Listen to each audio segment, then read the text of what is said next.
할렐루야. 잠들어 있는 우리를 깨워주시고 하나님을 예배할 수 있도록 은혜 베풀어 주신 주님을 찬양합니다. 우리 오늘 찬송가 488장 찬양하겠습니다.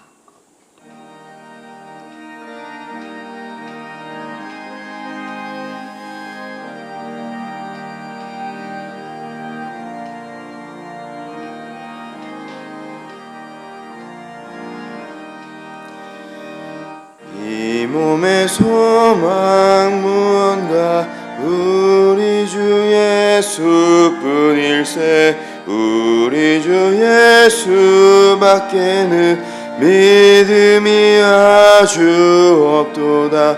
주 나의 반석이시니 그 위에 내가 서리라. 그 위에 내가 서리라. 무섭게 바람 부는 밤 물결이 높이 설렐 때 우리 주 크신 은혜에 소망에 닻을 주리라. 주 나의 반석이시니 그 위에 내가 서리라. 그 위에 내가 서리라. 세상에 믿던 모든 것 끊어질 그날 되어도 구주의 언약 믿사와 내 소망 더욱 크리라. 주 나의 반석이시니 그 위에 내가 서리라. 그 위에 내가 서리라.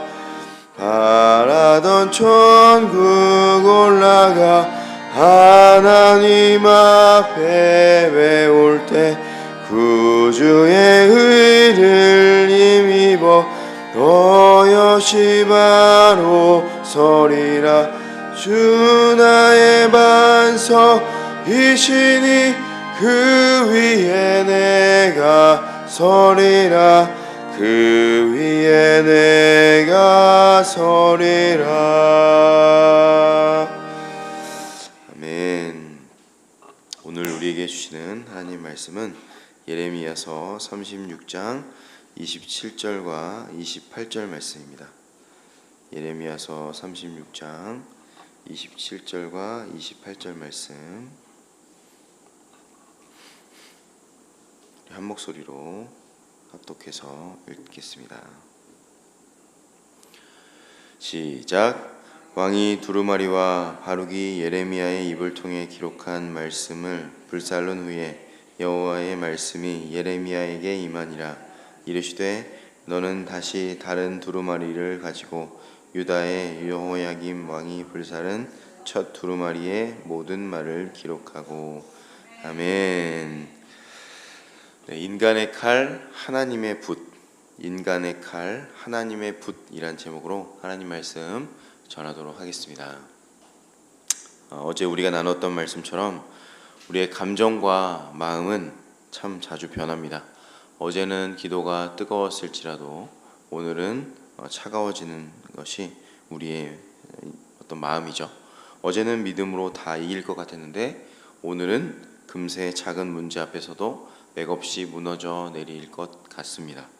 그러나 신앙에서 가장 중요한 것은 내 감정의 기복이 아니라 영원히 변하지 않는 하나님의 말씀인 줄로 믿습니다. 내 마음이 흔들린다고 해서 하나님의 진리가 흔들리는 것은 아니죠.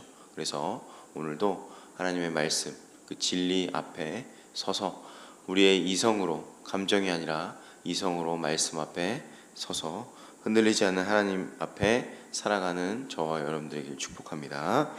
18세기 프랑스의 계몽주의 철학자였던 볼테르는 성경의 미래를 자신 있게 예언했습니다.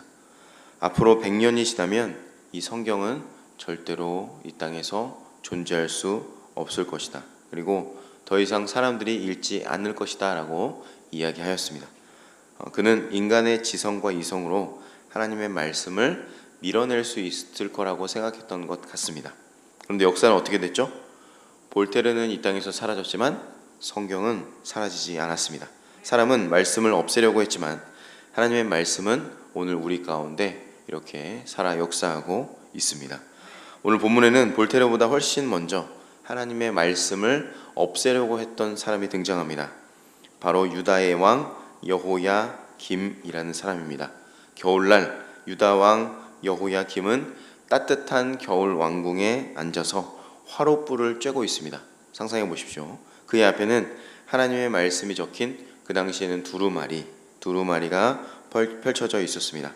예레미야가 하나님의 음성을 받아서 서기관 바룩을 통해 기록하게 한 말씀이었습니다.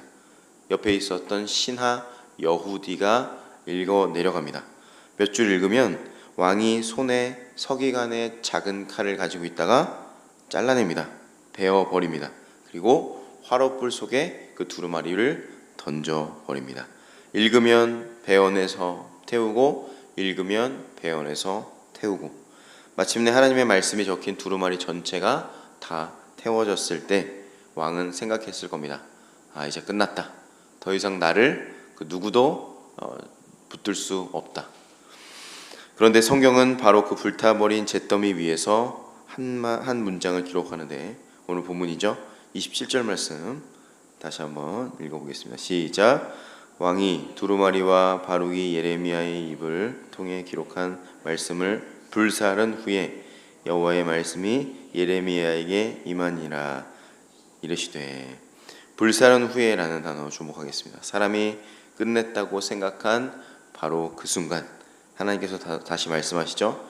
예레미야에게 명령하셔서 28절 말씀처럼 너는 다시 다른 두루마리를 가지고 유다의 여호야김 왕이 불사른 첫 두루마리의 모든 말을 뭐라고요?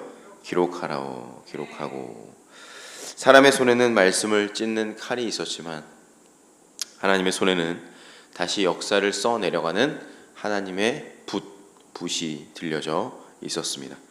왕은 칼로 말씀을 자르지만 저와 여러분들은 칼로 또 마음으로 하나님의 말씀을 거부하지만 하나님의 말씀은 오늘도 기록되고 있다는 사실을 기억하시기 바랍니다. 한 가지 기억하면 좋겠습니다. 사람은 하나님의 말씀을 거부할 수도 있고 또 부정할 수 있지만 하나님의 말씀은 결코 패할 수 없다라는 사실을 기억하시기 바랍니다. 그래서 오늘 던져야 될 질문은 이겁니다. 그 살아있는 말씀 앞에서 나는 지금 어떻게 반응하며 살아가야 할까? 이 질문 앞에 정직하게 서는 저와 여러분들 되시길 축복합니다. 두 가지 살펴보겠습니다. 첫 번째입니다. 따라해 볼게요. 말씀 앞에서 나를 내려놓으십시오. 여호야김은 말씀을 몰라서 안 들은 사람이 아니었습니다. 예레미야 36장 24절 말씀 함께 찾아서 읽겠습니다. 24절입니다. 자, 시작. 왕과 그의 신하들이 이 모든 말을 듣고도 두려워하거나 자기들의 옷을 찢지 아니하였고. 아멘. 뭐 했다고요? 모든 말을 들었습니다. 들었지만 두려워하지 않았대요. 귀로 똑똑히 듣고 있었습니다. 그런데 아무 일도 일어나지 않아요. 내 마음속에서 말씀만 들릴 뿐입니다. 귀에서 맴돌 뿐입니다. 회개하지도 않았고 마음의 요동도 없었습니다. 그리고 결국 말씀을 찢어 불태워 버렸습니다. 여호야김의 치명적인 비극은 그러니까 성경을 몰랐던 게 아니라는 겁니다. 말씀을 들었지만 말씀보다 자기 판단과 자존심을 더 높은 자리에 두고 있었던 것이 문제였습니다. 말씀이 나를 판단하게 해야 되는데 거꾸로 자기가 하나님의 말씀을 난도질하였습니다. 이것이 바로 가장 무서운 영적인 교만이자 영적인 무감각입니다. 사랑하는 여러분, 오늘 우리 손에는 성경책을 불태우는 칼과 불은 없을 수 있습니다. 그러나 우리 마음속에는 말씀을 밀어내는 수많은 마음의 난로가 타오르고 있습니다. 어떤 난로죠? 내 자존심을 건드리는 말씀, 내 은밀한 욕심과 죄기의 타협을 찔러 쪼개서 내가 내 생각과 형편대로 이렇게 재단하는 말씀, 내가 꼭 쥐고 있는 것을 내어놓으라 라고 하시는 그 말씀을 받아들이지 않고 속으로 뭐라고 얘기하죠? 이런 말씀은 하나님이 내 형편을 잘 몰라서 하는 말씀이야. 이건 너무 극단적인 적용이야 라고 생각하죠. 나중에 여유가 생기면 그때 순종하겠습니다 라고 얘기합니다. 성경책을 찢어버리진 않아요. 그 자리에서. 하지만 내 삶의 현장에서 그 말씀의 권위를 칼로 베어내듯이 무력화해 버리는 겁니다. 그래서 디트리 보네퍼라는 독일의 목사님께서는 이런 말을 했습니다. 나를 따르라는 책에서 오직 믿는 자만이 순종하고 순종하는 자만이 믿는다라고 말했습니다. 참된 믿음은 편안할 때만 듣기 좋은 말씀을 선택하는 것이 아닙니다.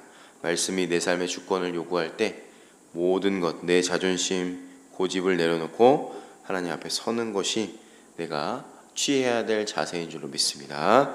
히브리서 4장 12절에 이런 말씀 있죠. 말씀은 살아있고 활력이 있어 우리의 마음의 생각과 뜻을 판단한다.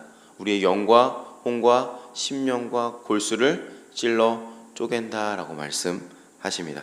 병원에 가서 검사를 받았는데 의사가 병든 곳을 정확하게 짚어냈다고 해서 환자가 기분 나쁘니까 그런 말 하지 마세요 라고 얘기하면 그 사람 죽습니다.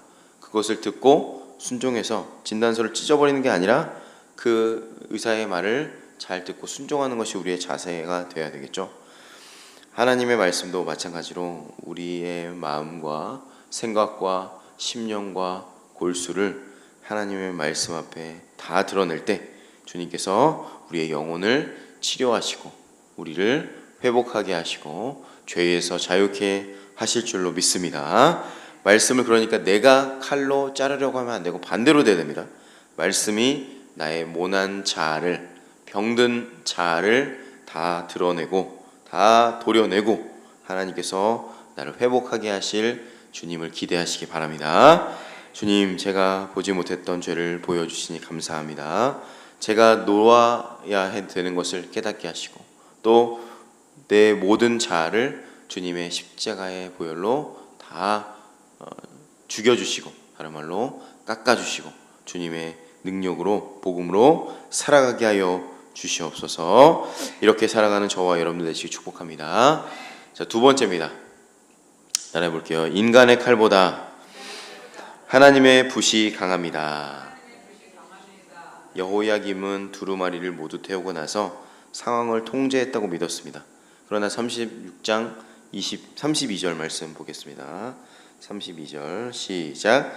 이에 예레미야가 다른 두루마리를 가져다가 네리야의 아들 서기관 바룩에게 주매 그가 유다의 여호야김 왕이 불사른 책의 모든 말을 예레미야가 전하는 대로 기록하고 그 외에도 그 같은 말을 많이 더 하였더라. 아멘. 왕은 말씀을 줄이고 없애려고 칼을 들었습니다. 그러나 하나님은 그 위에 말씀을 풍성하게 쏟아 부으시죠. 왕은 자르고 하나님은 더하십니다. 인간의 거역과 반역은 하나님의 말씀을 무너뜨릴 수 없다는 거죠. 우리가 거부한다고, 우리가 잘라낸다고, 우리가 안 듣는다고 해서 진리가 사라지지는 않습니다. 우리가 외면한다고 하나님의 뜻도 취소되지 않습니다.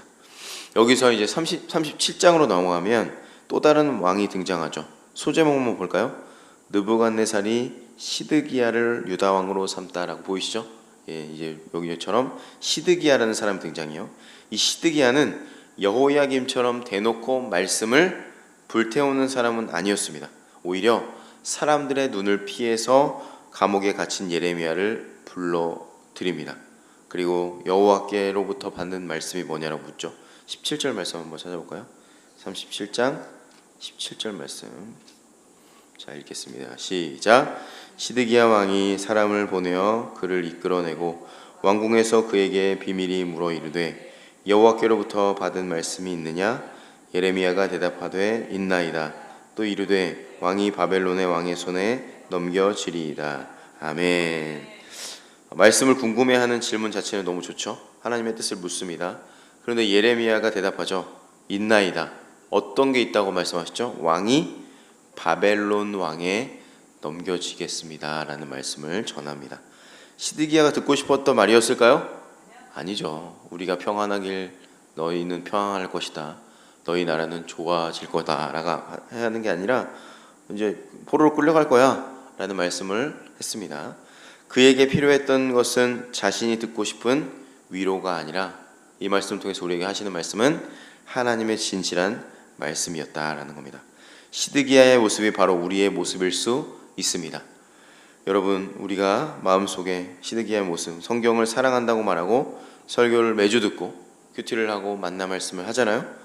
하나님, 내게 무슨 말씀을 오늘 주시기 원하십니까? 라고 이제 질문할 때 마음속에 어떤 것을 이제 원하죠? 시드기야와 똑같아요. 평안할 것이다. 넌 잘 될 것이다. 라고 그 말만 하길 원해요. 그러나 정작 내 욕망과 반대되는 말씀을 주실 때 그래서 이제 침묵을 하는 거죠. 내가 원하는 말씀으로 말씀하시면 아멘 하고 두 손을 들지만 내 생각과 전혀 반대되는 말을 할 때 부담스러운 말씀을 하면 내가 조금 더 기도해 보겠습니다 라고 하면서 시드기야처럼 여호야김처럼 성경을 잘라 버려 태운다는 겁니다. 그래서 말씀을 정면으로 거부하지는 않지만 내 마음속으로 타협하는 모습이 우리의 모습이라는 겁니다. 한밤중에 짙은 안개 속을 항해하던 거대한 군함의 선장이 이제 멀리서 불빛을 보고 무전을 쳤습니다. 충돌 위험이다. 즉시 항로를 변경해라. 이제 막 소리를 외쳤습니다. 상대편에서 응답이 왔습니다. 삐삐삐, 당신이 항로를 바꿔야 됩니다. 당신이 항로를 바꾸십시오. 선장이 화를 내면서 얘기합니다. 나는 해군 함장이다. 당장 항로를 변경하라. 이제 항로 엄청 크잖아요. 뭐라고 했을까요? 그러자 상대방이 담담하게 이야기하였습니다. 함장님, 저는 등대입니다. 당신이 안 바꾸면 충돌해서 배가 박살납니다. 등대는 배의 명령에 따라서 움직이지 않습니다. 아무리 크고 아무리 위대한 함장님이 오신다고 할지라도, 대통령님이 온다고 할지라도 배가 등대의 빛을 보고 방향을 바꿔야 됩니다. 하나님의 말씀도 마찬가지로 내 감정에 따라 움직이는 말씀이 아니라, 내 상황에 따라 바뀌는 말씀이 아니라, 변해야 할 것은 말씀이 아니라 저와 여러분들이 되어야 될 줄로 믿습니다. 그러니까 말씀과 입씨름하지 마시고, 말씀을 내 상황에 따라서 취사선택하지 마시고, 등대 되신 말씀 앞에 내 인생의 길을 꺾고 방향을 돌이키시기 바랍니다. 이것은 여호야김 시대의 일만이 아니었습니다. 시간이 흘러서 역사를 보면 사람들은 끊임없이 하나님의 말씀을 가두려고 했습니다. 가둔다는 것은 내 생각대로 취사선택하는 거죠. 14세기 영국의 존 위클리프라는 사람이 있었는데요. 성경을 당시 사람들의 언어로 전했습니다. 그러니까 번역을 했어요. 그 당시에는 성경이 라틴어로 쓰여져 있어요.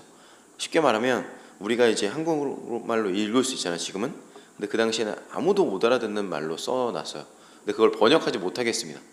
그래서 그것만 사제들만 읽고 그 말씀을 그냥 못 알아듣는데 거기 앉아만 있게 했어요. 그게 마치 무슨 권위가 된 것처럼. 그래서 그것을 위클리프라는 사람이 사람들의 언어로, 영어로 번역을 해서 전하는 일을 했습니다. 그래서 그를 이제 처참하게 죽여버렸어요. 그 이제 교회에서, 그 당시에 교회에서. 그래서 그가 죽은 뒤에도 그 영향력을 없애기 위해서 계속 시도를 했어요. 1428년에 그의 유골은 무덤에서 파헤쳐냅니다. 왜 파헤쳤을까요? 또 불태우려고. 그러니까 심각하게 다시 이 일을 통해서 이 사람의 영향력을 없애려고 했던 거죠. 그들은 유골을 태우면 그의 영향력도 끝낼 수 있을 거라 생각했습니다. 그런데 역사는 위클리프의 뼈는 불탈 수 있지만 그가 전했던 말씀은 불탔습니까? 불타지 않았습니까? 불타지 않았습니다. 사람은 사람을 태울 수 있지만, 책을 태울 수도 있지만 하나님의 말씀은 태울 수 없습니다.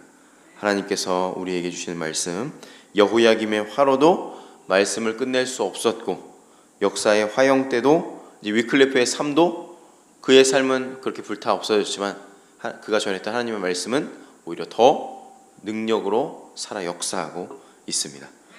성경은 이제 우리를 어디로 데려갈까요? 이 전체를 아울러서 이제 신약으로 가서 십자가로 우리를 인도합니다. 여기서 이제 설교가 끝나면 여러분 이제 이 말씀 듣고 말씀으로 순종의 삶을 사십시오라고 끝나면 안 됩니다. 우리는 집에 돌아가면서 뭐라고 생각할까요? 아, 그래, 나도 오늘부터 말씀을 잘 듣고 또 순종해야지 자기의 결심으로 끝나면 안 됩니다. 나도 이제부터 더 잘해야겠다, 더 노력해야겠다, 그렇게 되면 안 됩니다. 그런 결론은 잘못된 결론입니다. 왜냐하면 우리는 알죠. 말씀대로 살아야 되는 것을 압니다. 그런데 문제는 뭐죠? 알면서도 잘 안 되는 게 문제입니다. 알면서도 안 돼요.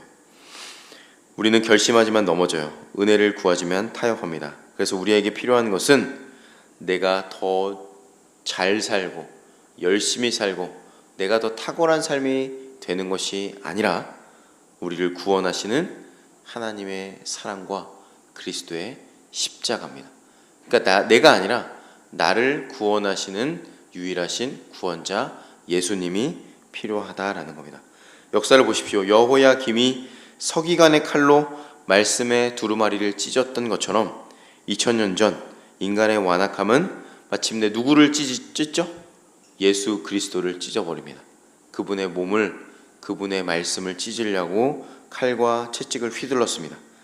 말씀 대신 예수님이 이 땅에 오셨지만 그분을 거부했습니다. 조롱했습니다. 침뱉었습니다. 채찍질했습니다. 십자가에 못 박았습니다. 사람의 눈에는 그의 삶이 다 거부당한 것처럼 보였습니다. 그러나 하나님은 그 십자가를 실패로 끝내지 않으시죠. 사도행전 2장 24절처럼 하나님께서 그를 사망의 고통에서 풀어 살리셨으니 라고 말씀하십니다. 사람은 예수님을 죽였지만 하나님의 구원의 역사는 죽지 않았습니다. 똑같은 메시지예요. 인간은 끊임없이 말씀을 거부하고 죽입니다. 예수님도 죽여요. 그러나 하나님은 우리의 노력과 우리의 힘을 완전 꺾어버리고 하나님의 역사와 하나님의 구원과 하나님의 일을 하신다는 겁니다. 인간의 거부가 하나님의 뜻을 끝내지 못하고 인간의 죄가 하나님의 구원 계획을 무너뜨리지 못합니다. 이미 우리는 예수님의 말씀으로 사랑을 받게 됐고 은혜로 말미암아 구원받게 되었습니다. 우리가 말씀을 완벽하게 지켜서 그러므로 하나님께 나아가는 것이 아니라 구원받는 것이 아니라 그리스도께서 우리를 위해 이루신 구원을 믿기 때문에 다시 우리는 말씀 앞에 서게 되는 줄로 믿습니다. 그래서 우리의 순종은 두려움에서 나오는 순종이 아니라 은혜에 대한 응답이 돼야 됩니다. 말씀 마무리할게요. 오늘 주님은 우리에게 말씀하십니다. 그 말씀 앞에서 너는 어떻게 살 것이냐라고 묻습니다. 오늘 내 삶에 말씀이 나를 밀어낼 수도 있고 찍어 누를 수도 있고 우리를 양심을 찌를 때가 있습니다. 인정하기 부끄러운 죄가 드러났다면 변명하지 말고 말씀 앞에 엎드리는 겁니다. 그리고 주님, 내가 할 수 있는 것이 없습니다. 오늘 주신 말씀 중에서 내가 지킬 수 있는 것이 없습니다. 하지만 주님께서 나를 사랑하시고 나를 위해서 이 핏값 주고 사신 이 하나님의 사랑과 은혜로 말미암아 내가 말씀을 순종할 수 있는 힘을 우리에게 주십시오 라고 기도하면 좋겠습니다. 그래서 내가 사과해야 할 사람이 생각난다면 자존심의 칼을 내려놓고 은혜를 붙들어 사과의 손길을 내미는 것, 끊어내야 될 은밀한 습관이 있다면 오늘 결단하고 은혜 가운데 결단하는 것, 그리고 낙심하여 덮어두었던 기도의 자리가 있다면 오늘 다시 기도의 자리로 엎드리는 것, 그리고 오늘 받은 한 말씀 한 구절을 마음에 품고 하루하루를 살아가는 것이 우리가 해야 될 적용입니다. 주님 말씀을 내 뜻대로 바꾸지 않겠습니다. 십자가의 은혜를 의지해서 오늘 하루 주님 만나는 그때까지 말씀 앞에서 누구를 바꿔야 된다고요? 나를 바꾸겠습니다. 인간의 손에는 칼이 있었습니다. 그러나 하나님의 손에는 붓이 있었습니다. 인간은 자르고 하나님은 어떻게 했죠? 다시 기록했습니다. 인간은 불태우고 하나님은 다시 말씀하십니다. 오늘도 동일합니다. 사람은, 저와 여러분들은 죄인이기 때문에 하나님의 말씀을 거부하고 태우고 자르지만 하나님의 말씀은 절대로 패할 수 없다라는 것을 기억하시고 말씀 앞에서 말씀을 내 삶에 맞추고 말씀 때문에 한 걸음 한 걸음 나아가시고 말씀 때문에 주님의 은혜를 구하며 주님의 십자가로 말미암아 하루하루 살아가 날로 불도 권력의 칼도 이 세상 그 어떤 것도 말씀을 패할 수 없기에 내가 주님의 말씀을 순종하여 오늘 우리의 삶 가운데 역사하시며 가정을 살리고 우리 교회를 살리고 이 지역을 살리며 전 세계 열방을 살리는 그 생명의 길로 우리를 인도하여 주시옵소서. 그렇게 기도로 나아가는 우리 인생, 우리 이룸교회 모든 권속들 되시기를 주의 이름으로 축원합니다. 기도하겠습니다. 주님, 우리에게 오늘도 말씀하시는 하나님, 오늘도 말씀을 통해 우리의 모습을 돌아보게 하시니 감사합니다. 말씀을 몰라서가 아니라 말씀을 듣고도 내 생각과 내 뜻을 앞세웠던 우리의 모습을 고백합니다. 여호야김처럼 말씀을 내 마음대로 잘라내고 시드기야처럼 말씀을 묻고도 내가 원하는 대답만을 기다렸던 우리의 완악함을 불쌍히 여겨 주십시오. 주님, 말씀을 내 편의대로 잘랐던 그 교만의 칼을 내려놓고 말씀이 우리의 죄를 드러낼 때 도망가지 않게 하시고 말씀이 우리의 연약함을 보여주실 때 십자가의 은혜를 붙들고 다시 주님 앞에 나아가는 우리들 되게 하여 주시옵소서. 인간은 십자가에서 예수님을 죽였지만 하나님께서는 그리스도를 다시 살리심으로 구원의 약속을 완성시키셨습니다. 하나님, 우리의 구원이 우리의 완벽한 순종에 달려있지 않고 우리를 위해 죽으시고 다시 살아나신 예수님 당신의 피값에 있음을 믿습니다. 그러므로 오늘 하루 말씀 앞에 한 걸음 한 걸음 순종하게 하시고 먼저 용서하는 삶, 먼저 엎드리는 삶, 멈춰야 할 자리에 멈추고 기다릴 자리에서 기다리고 기도해야 될 자리에서 기도하는 우리 모두가 되게 하여 주시옵소서. 말씀을 내 뜻대로 바꾸지 않기 원하고 내 삶이 말씀 앞에 바뀌어지고 변화되어 거듭나는 삶이 되게 하여 주시옵소서. 오늘도 우리에게 말씀하시며 우리의 삶을 변화시키시고 예수님의 보혈의 능력으로 우리를 거듭나게 하시고 참된 등대가 되시고 말씀이 되시고 우리의 구원자 되시는 예수 그리스도의 이름으로 기도드리옵나이다. 아멘.